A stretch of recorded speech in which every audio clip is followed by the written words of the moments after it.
GranBlue Fantasy Relink is better than most MiHoYo games, without a shadow of a doubt, and I can prove it. Yes, the Genshin stands are gonna lose their mind. In fact, the Hoyoverse stands are gonna lose their minds over this take, but it's just objectively correct, and I'm not gonna apologize for that. Because the facts are facts. You can feel the way you want to feel about the facts, but the facts are just that. Facts. When it comes to structure and how the player moves through each of these games, whether it be GranBlue, whether it be Genshin Impact, Star Rail, or even Felon's OC, I'm gonna call it 3C for now because I'm not gonna keep saying that name, alright? You go through a short campaign that you can basically blast through in like a couple hours, maybe 9, 12 hours at the top. And yes, you Genshin players, your story is long because it has multiple chapters and it's been out for like 6 years at this point. What's really important here is to understand that you can blast through the story relatively fast, but the progression you need to level up your characters, break adventure rank, that's what takes you the longest, alright? So don't even start with that nonsense. Each of these games have a wonderful, beautiful, vibrant, lovely looking world. I'm not gonna lie, this is great fantasy shit right here. It's what I live for. Top tier, right? Top tier in world design. And in that same regard, we got top tier in character design too. Massive personal preference here, but I like the characters more in GranBlue simply because they're not just all children or early 20 people. But I have old veterans on my team helping the main character through their journey, right? Like, that's cool to me. That's actually interesting that there's actual characters besides the youth of the world doing stuff in this world. Like, I genuinely love that. Now, on the side of Hoyoverse, I get it. I understand what you're going for. All these characters are supermodels, even the gods. All these characters can be found in the runaway, even the children for some dumb reason. But that's my personal preference when it comes to the art style between all these games. Though I will say some of these character designs from C3, and the same can be said, and the same must be said for Star Rail. But with that being said, I love the range of characters that we can get from GranBlue. We get mini King Arthur from Face Day Night here, and then we get this weird buff man from God knows where with flying mustache. Maybe it's just my age showing. I can't really tell you one way or the other, but I just like the idea that the veterans of this world are still helping fix and help the world, at least helping the next generation of the world. Unlike in Genshin, mostly Star Rail, and I don't know much about C3, but I'm assuming the trend is gonna take. But to be honest, everything I just said was superficial.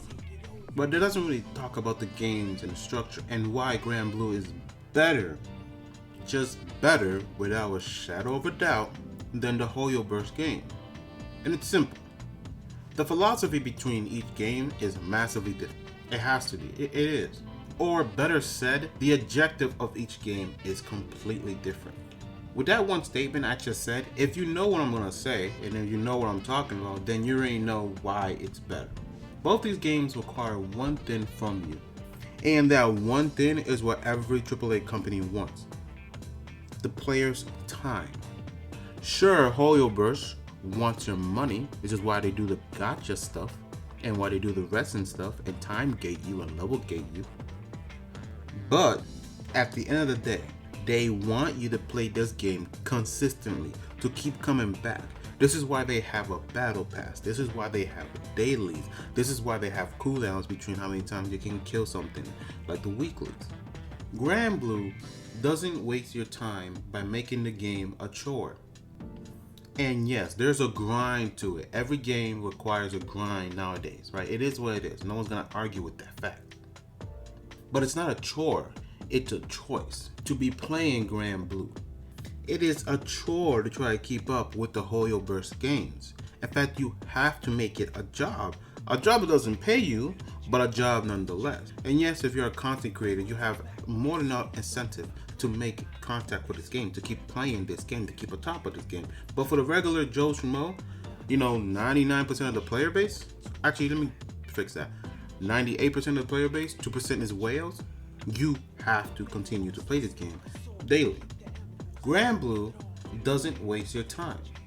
It lets you put in hours into one character, and that character will reach damage cap, break the damage cap, get max crit and become a godlike character. Yes, there's a little bit of RNG into it. Absolutely, no lie, right?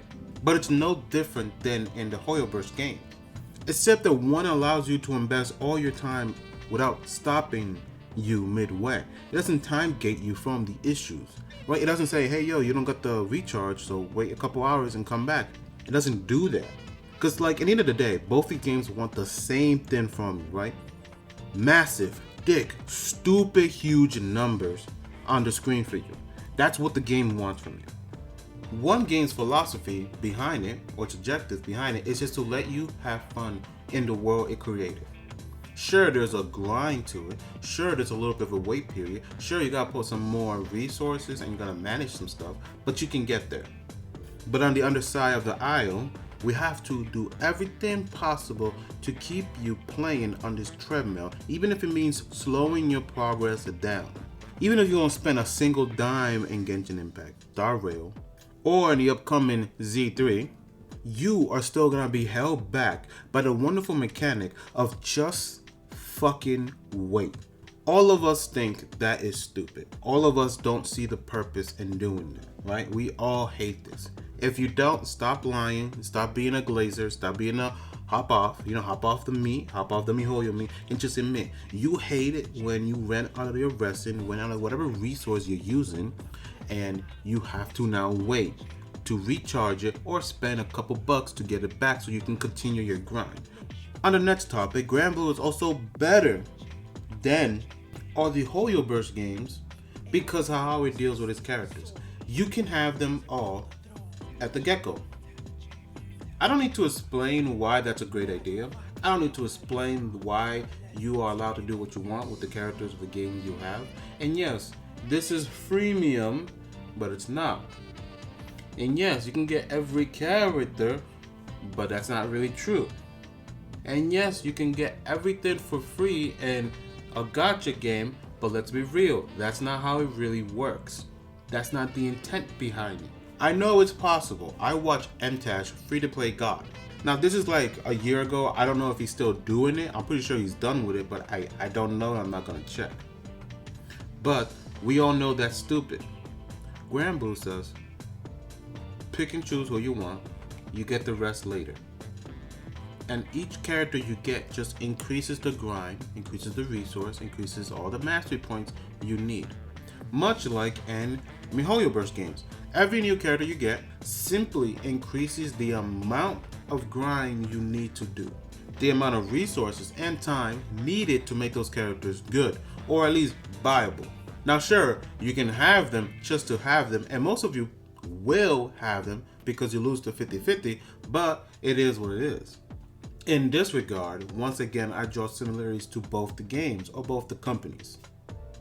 Put all your resources into one character, make them as god as you can possibly make them, and then move on to the next character and have a team set up for that. As I mentioned before, all the games are very similar in structure.